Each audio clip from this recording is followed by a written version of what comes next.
Start over, please. Okay. So in 2003, a man named Fred Wan of Ontario, Canada, went to make some frozen fish sticks. He put them on the stove.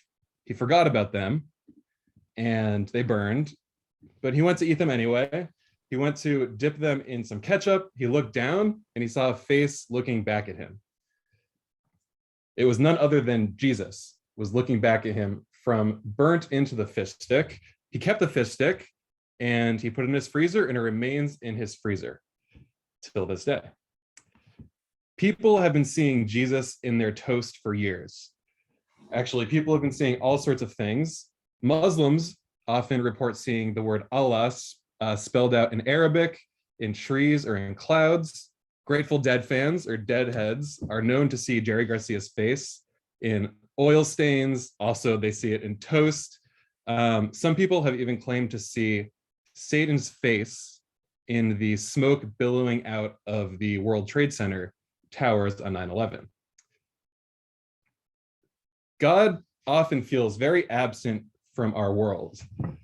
The God of the Torah, the Bible, the God of the Quran, that is full of miracles, is conspicuously absent.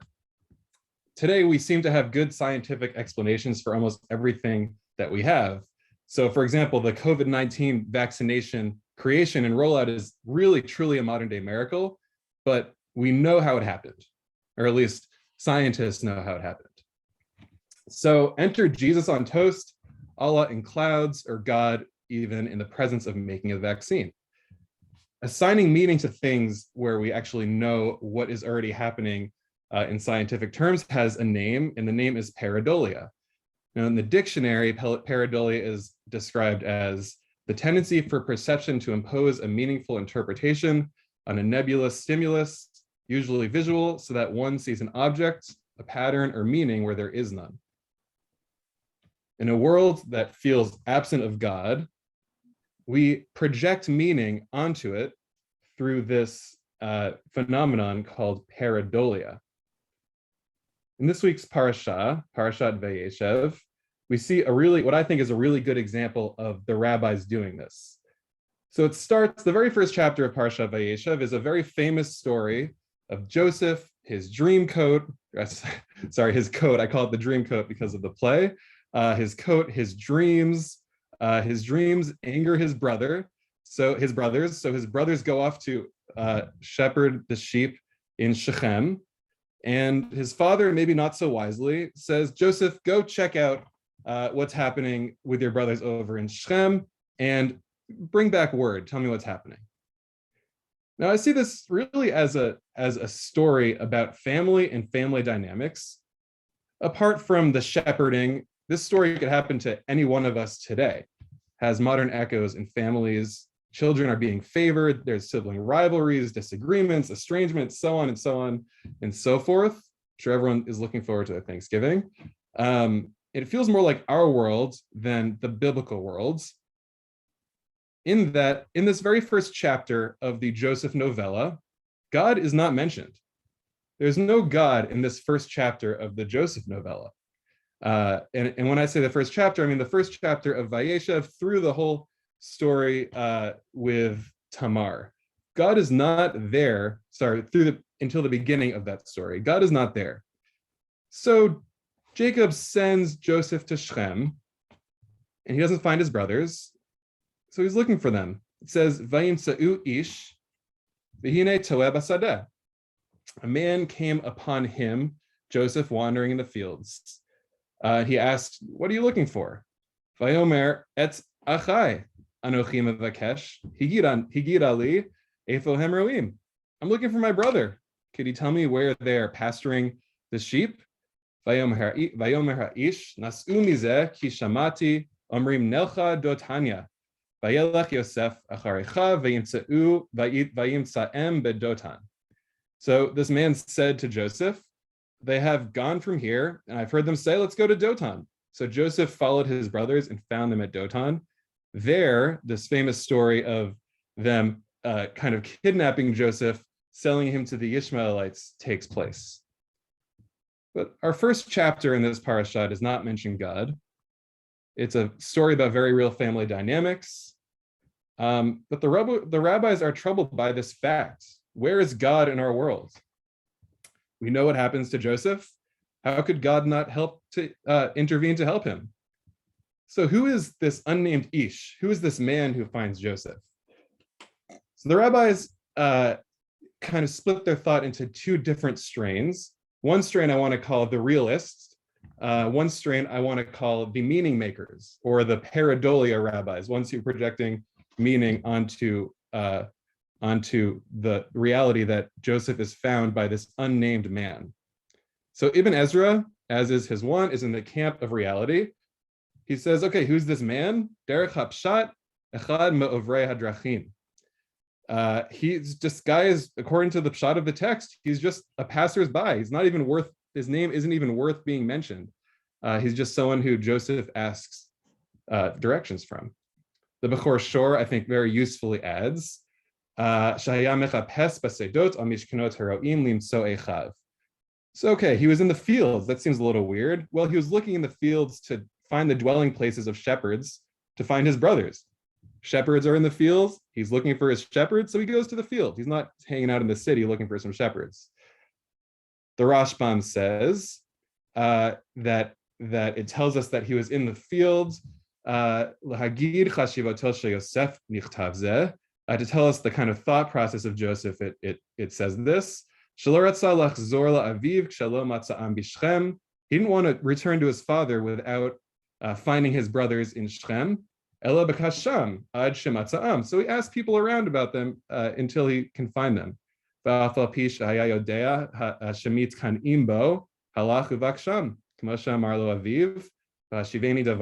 Even though he knew his brothers weren't so fond of him, he was asking around for them because his father asked him to return word on their well-being. So he's taking his father's word seriously here. This group of rabbis is strongly rooted in reality. A man finds Joseph, the text says, well, it's just a passerby. Nameless passerby, not important. In the fields, okay, the field doesn't represent anything. Joseph's looking for his brothers in the fields because they're shepherds. This group of rabbis likely would not see Satan in the smoke of the towers or Jerry Garcia in oil stains. For them, this opening story of the Joseph novella, God just simply is not present. I find this outlook to be pretty comforting. If I'm not expecting God to be in my world, I'm not going to be challenged by God, and that's kind of an easy way to live. So who's this second group of rabbis? Well, they also ask the question, who is this Ish, this unnamed man in the field? But these are the meaning makers. They take a lot of trouble with the fact that God is not in the story. So the first of the meaning makers is, of course, Rashi, who also, of course, borrows an idea from Breshit Rabbah. Who is this man, he wonders? Ze Gavriel. It's Gabriel, the angel there to help Joseph on his way, sent by God. The Ramban elaborates on this point, saying, Ki zimen lo hakadosh baruch hu, mora derech shelo midato lavi le'adam. God sent a guide without his knowledge in order to bring him into his brother's hands. V'lazen nitkavnu rabotenu v'omram ki ha'ishim ha'elam melachim shelo al chinam haya kol ha'sipor zeh elo lohodianu ki eitzat Hashem hi takum. And this is what the rabbis intended when they say that these men were angels, because this whole story didn't happen for no reason, but it's there to inform us that the counsel of God shall stand and always be established. So there it is, in this unidentified man, seemingly a nameless passerby, an average Joe, not important even enough to get a name, the meaning maker rabbis see God's mark. This group of rabbis sees a deeper meaning in our world. They likely would not see Jesus in toast, okay, but they do see God in the unidentified man. They project God onto a world that is otherwise devoid of God. I think that in many ways, Judaism requires to develop and cultivate this meaning-making approach, this pareidolia, the phenomenon by which we project meaning onto our world. There's many ways to do this. Heschel might call this sort of existence radical amazement. For the meaning makers, to be Jewish is to experience reality as full of divine meaning. They go outside and they see the beauty of the trees and they're overwhelmed. They walk down the streets of Manhattan and they're just overtaken by the miracle of the city. In the passersby, the people who they pass on the street, the unnamed people we all see every day, they see Gabriel.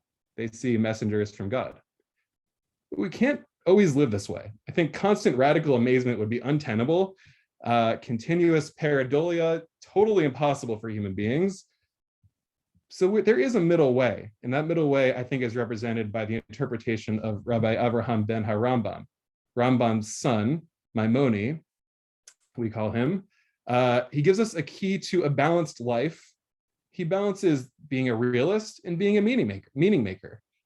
He sees this unnamed man who approaches Joseph and he says, "Haperush haya ish malach, batam shaya ke'ein melech b'sha'ar b'asher shalach oto sham Hashem, yitaleh k'dei she'yish'al oto Yosef, v'yoreh lo et mikomam, hu perush nachon." So there's an interpretation that this man is an angel. Well, says Maimoni, he was like an angel since God sent him to Joseph. What he's looking for, sent him to Joseph to show Joseph what he's looking for and to show him where his brothers are. Now that's the correct interpretation. He was like an angel, ke'ein malach. Aval haperish shehu malach mamash v'zo nevuah hudrash. The explanation that this man is really an angel, actually sent from God as a divine being, and his speech is some sort of prophecy, that's just midrash. That's not really what we should be seeing in this situation as what actually happened. So in contrast to Rashi in the Ramban, the meaning makers, Maimoni takes a middle ground. He doesn't entirely agree with Ibn Ezra or the Bechor Shor or the Rashbam, these realists. This man is not just some nondescript passerby, nor does he believe that this man was genuinely an angel. No, he was a real human. He was a real human and he was sent by God. It's as if he was an angel. Maimoni might very well see Jerry Garcia in the oil stain or Satan in the smoke, but he'd probably temper the meaning of it. It's not really Jerry Garcia sending us messages from heaven or Satan sending a sick message to the people of New York City. This man represents, for Maimoni, a call into relationship. Perhaps he was one of the nameless people we pass on the street every day. Maimoni calls us to remember that these people have names, they're human beings, and there can be divine meaning in our relationship with them. In Maimoni's Benoni view, his middling worldview, we're not demanded to constantly be in radical amazement. We're required to recognize divine potential in everything that we encounter. Our world might feel devoid of God. We don't really have miracles. We don't have prophets. But we're called to recognize God everywhere. Seeing God everywhere in our world is hard and challenging. When I walk to school, I often pass beautiful trees, amazing buildings, miracles of humanity, and I totally ignore them. I forget to appreciate the grandeur of New York City. In a world in which it's challenging to see God, God acts upon our perception of reality to reveal God's self. So we have a choice. Be like the realist rabbis and totally miss it. Be like the meaning makers and try to cultivate a sense for constant awe of creation, which I think might be setting us up for failure, or sit in the middle by cultivating awe while recognizing that often we fail to experience it.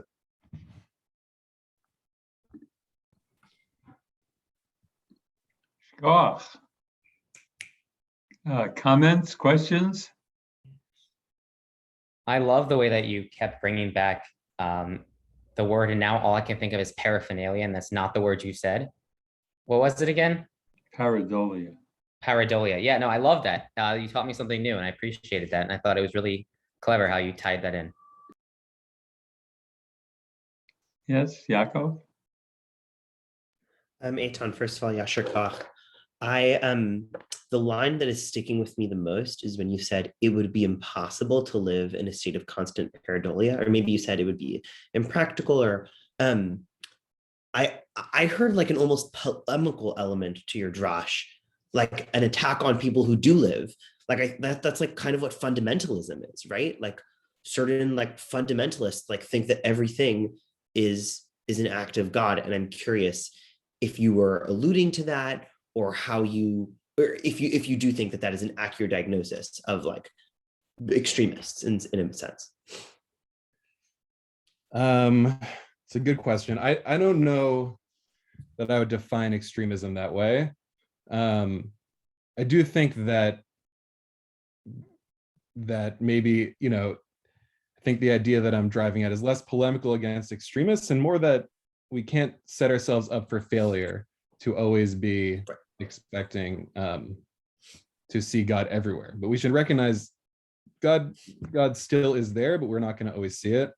I think when I think of extremists, I think much more of, I think of other motivations other than seeing God everywhere.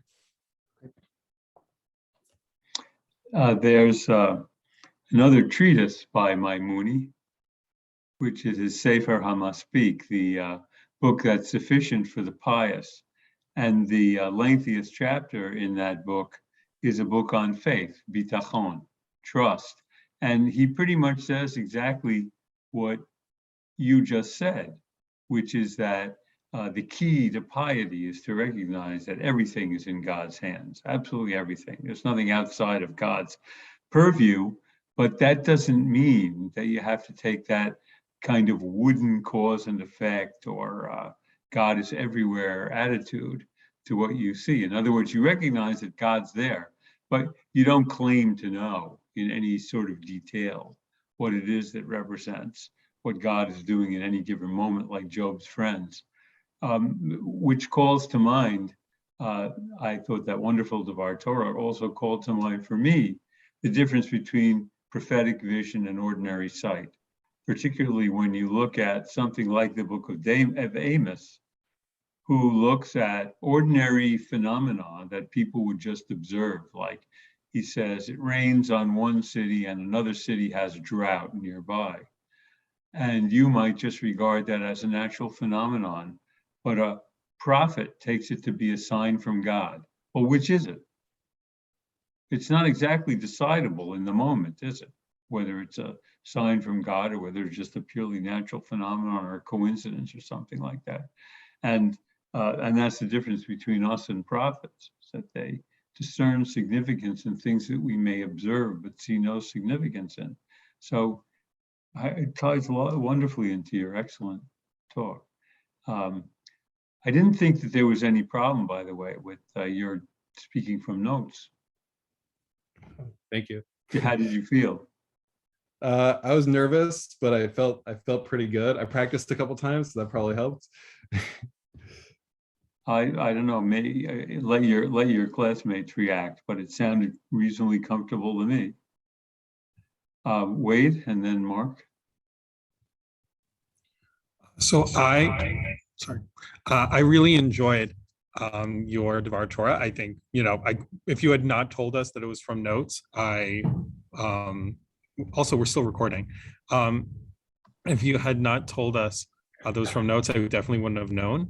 And then the second thing is that I love that there was this small sense of universalism. I always like that, like everybody looks and finds God in like these little things, and then like you kind of like tied it in to like finding God. I always struggle with my devar Torah to like find a sense of universalism, like that if I wasn't just like talking to Jews, that like maybe this could be like something that everyone could understand. And I think you like hit that right on the head. I thought it was really good.